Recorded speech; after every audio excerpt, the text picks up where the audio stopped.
Weather update tayo mga kapatid, sumailalim nga sa rapid intensification o biglaang paglakas ng isang bagyo. Ito pong bagyong Francisco.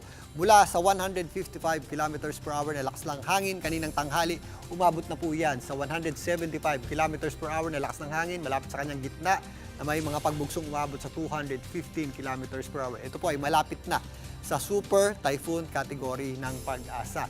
Ito po ay huling namata ng Pag-asa sa layong 535 kilometers east ng Tuguegarao City, dyan po sa may Cagayan, at patuloy na kumikilos, pakanluran, hilagang kanluran sa bilis na 20 kilometers per hour. Ito pong bagyong Francisco sa ngayon ay hindi natin inaasang maglandfall o tumama sa lupa, pero yung kanyang outer wind field at panglabas na kaulapan ay sumasabit po sa ilang bahagi ng Northern Luzon at extreme Northern Luzon at nagpapalakas din po yan o humihila ng habagat o southwest monsoon na nakaka-apekto po o nagpapaulan sa malaking bahagi ng ating bansa.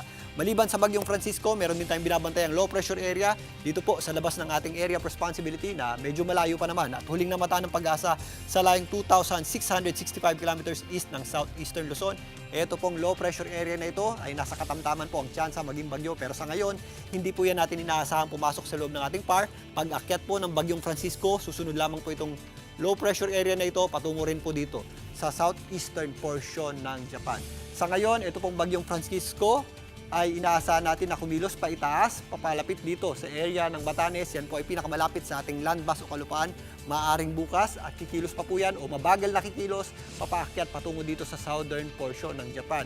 Sa ngayon, yung kanyang panglabas na kaulapan at outer wind field ay nagdudulot na po ng mga posibleng pag-ulan sa ilang bahagi ng Cagayan, kasama na po dyan ang extreme Northern Luzon. Samantalang yung kanyang buntot naman o inflow ng hangin ay nagdudulot din po ng mga posibleng kalat-kalat na pag-ulan sa ilang areas ng Isabela, Aurora, kasama na po dyan ang Bicol region. Habang kumikilos po itong bagyong Francisco, magpapatuloy din po yan magpalakas ng ating habagat o southwest monsoon. Na siya naman po nagpapaulan dito po sa malaking bahagi ng Mindanao. Possible po yung ating mga kalat-kalat na pag-ulan dyan, dulot ng ating habagat, lalong-lalo na sa Zamboanga Peninsula, kasama na po dyan ang malaking bahagi ng Visayas, kasama na rin po dyan o lalong-lalo na sa western section ng Visayas at Mimaropa area.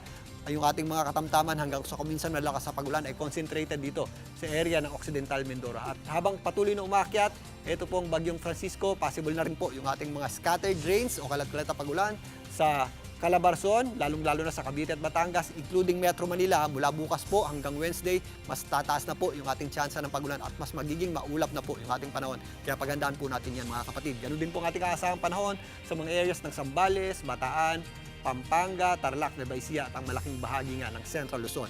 At mula ngayon hanggang bukas, magpapatuloy din po yung ating mga posibleng kalat-kalat na pag-ulan at mga pabugso-bugsong hangin dito po sa Cagayan, kasama na po dyan ang extreme Northern Luzon habang unti-unting kumikilos. Ito pong bagyong Francisco. Ito na po yung kanyang direct effect o yung kanyang epekto ng kanyang panglabas sa kaulapan at yung kanyang outer wind field. Yung kanyang pinakamalalakas na hangin o yung kanyang super typhoon na lakas ng hangin sa kabutihang palad po ay hindi natin inaasang maramdaman sa malaking bahagi po nating bansa at sa ilong bahagi nating bansa dahil yung kanyang pong gitna ay nandito nga offshore at nasa dagat po.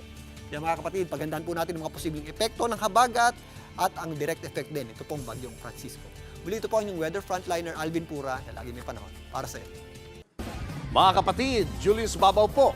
Para sa komprehensibo at makabuluhang balitaan at talakayan, mag-follow at mag-subscribe na sa social media pages ng News 5.